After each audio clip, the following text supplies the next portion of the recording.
Très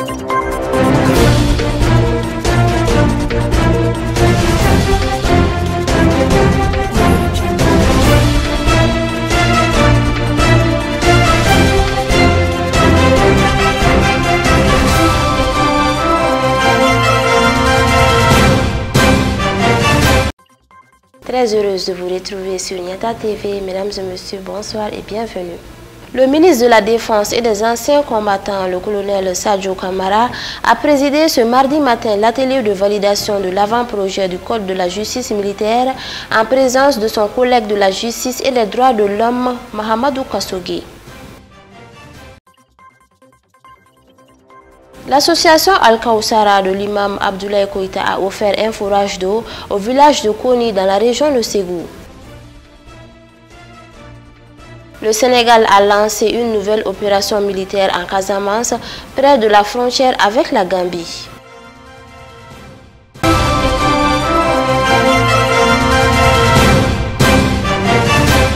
Le Premier ministre Dr Choguel Kokala Maïga a donné le coup d'envoi de la Semaine des marques, un événement qui se tient du 14 au 19 mars 2022 au CICB et qui a pour but de célébrer et magnifier le secteur privé malien, notamment le Made in Mali. Le Mali se place dans le top 5 des gros déposants de l'Organisation africaine de la propriété intellectuelle. De 2016 à nos jours, le Mali a enregistré 1055 marques déposées. Toumani Keïta.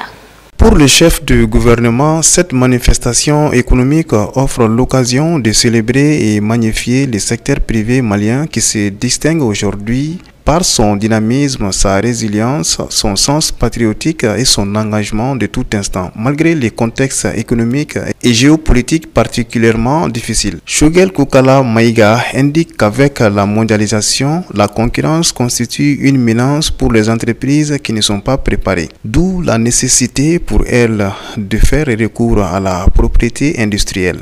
En effet, a ajouté le Premier ministre, la propriété industrielle constitue un outil précieux pour le développement économique de notre pays et pour satisfaire aux impératifs du développement.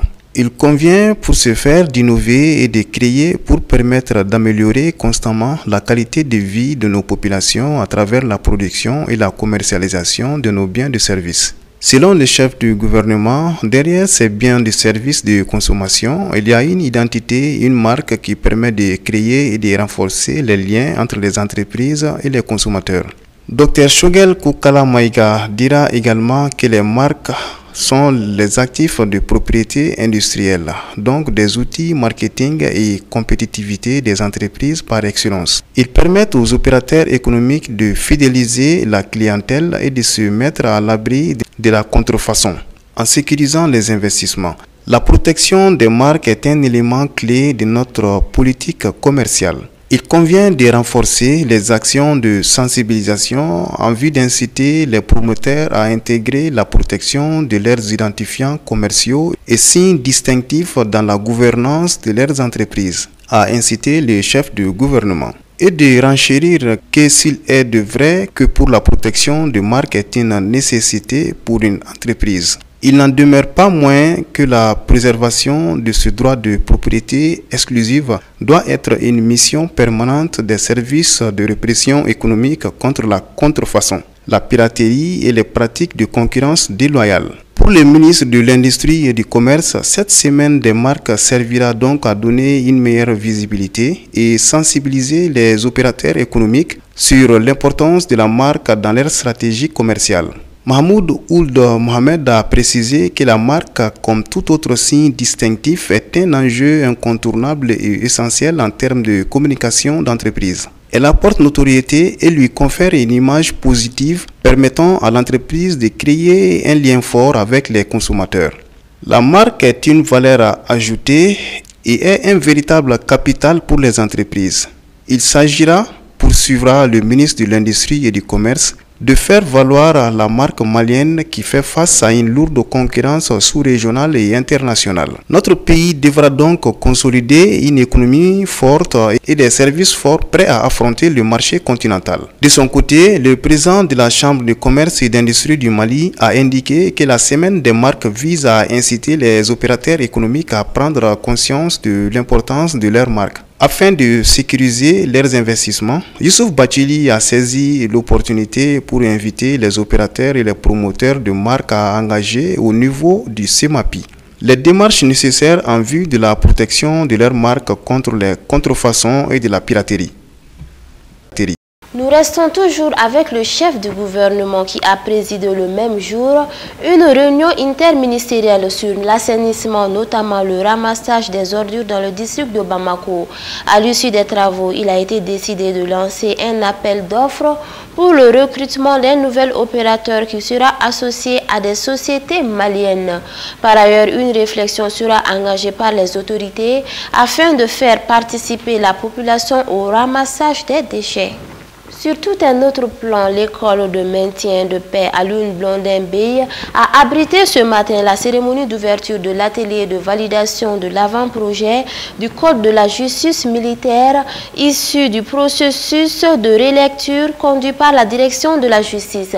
La cérémonie était placée sous la présidence du ministre de la Défense et des anciens combattants, le colonel Sadio Kamara, en présence de celui de la justice et des droits de l'homme, garde des Sceaux Mahamadou Kassogué. Reportage Ali Koulibaly et Moussa Diallo.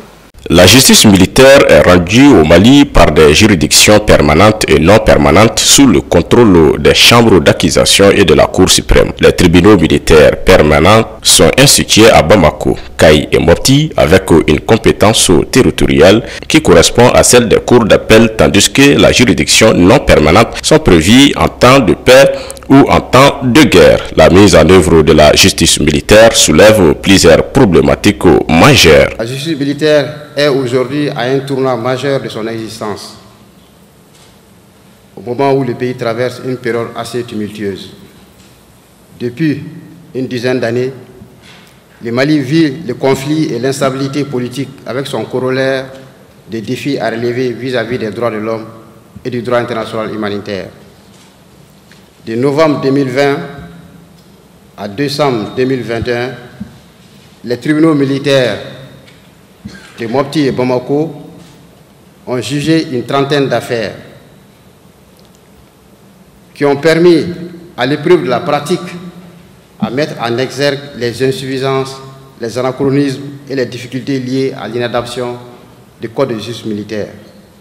Ce texte, qui est vieux depuis le 25 ans, est inadapté au Code pénal et au Code de procédure pénale, nos textes de référence. Toujours selon le colonel Maïga, la mise en œuvre du Code de justice militaire s'est confrontée à de nombreuses difficultés qui sont entre autres. On a les difficultés liées au renouvellement du mandat des magistrats de l'ordre judiciaire affectés dans les juridictions militaires. Aussi, le Code ne précise pas si la qualité de militaire de la personne poursuivie est prise en compte au moment des faits ou pas. Cela pourrait déboucher sur une situation d'ambiguïté dans le cas où cette personne, par exemple, si elle est radiée avant d'être jugée. Le Code ne prévoit pas également la procédure de flagrance et la plainte avec constitution de partie civile. Elle ne parle pas des magistrats militaires, mais plutôt des juges militaires, alors qu'aujourd'hui, on a une soixantaine de magistrats militaires formés qui sont opérationnels. Pour la procédure de pénal militaire, le Code parle uniquement de la gendarmerie. Aujourd'hui, dans le contexte actuel de la judiciarisation du théâtre d'opération, la prévôté a pris toute sa place. Et il est important que la prévôté soit dans le Code de justice militaire. Il y a également la question de lieu de détention des militaires en cas de mandat de dépôt ou d'arrêt. Là-dessus aussi, le Code est mieux. Les avocats étrangers n'ont pas le droit de plaider devant les juridictions militaires, d'où la nécessité de revoir cette disposition avec les textes communautaires en la matière. Les juridictions militaires sont au niveau des cours d'appel. Cela ne permet pas de respecter le principe du double degré de juridiction.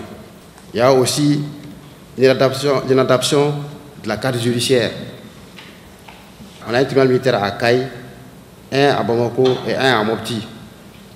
Le tribunal militaire de Mopti s'occupe de toutes les régions du Nord. Donc, vu que notre pays est très vaste, et pour rapprocher la justice des justiciables, il sera souhaitable de prévoir une juridiction au nord du pays. ECAP Sahel et la MINUSMA soutiennent fermement cette initiative pour la lutte contre l'impunité au profit de la promotion des droits de l'homme. La tenue de cet atelier illustre les efforts qui sont entrepris par les autorités de la transition pour renforcer les capacités nationales de lutte contre l'impunité. Je voudrais saluer cette volonté et réaffirmer l'engagement de la MINUSMA à accompagner, à soutenir ces efforts dans un esprit de partenariat. La mission ECAP Sahel Mali est la mission civile de l'Union européenne d'appui aux forces de sécurité intérieure dont le mandat est axé sur 2 points, le renforcement des capacités des forces de sécurité intérieure et le rétablissement de l'état de droit. La justice militaire qui bénéficie de notre intérêt et de notre soutien. Quant au ministre de la Défense et des anciens combattants, Sadio Kamara, la dégradation de la sécurité au Mali depuis des années et ses corollaires de violation des droits de l'homme, de l'impunité méritent une bonne correction pour que le peuple ait confiance à l'appareil judiciaire. Aujourd'hui, les défis qui se posent à notre pays requièrent de bâtir un système de justice efficace, performant, crédible et jouissant de la confiance des populations. La lutte contre l'impunité et la refondation du Mali prônée par les autorités de la transition passe par ces réformes.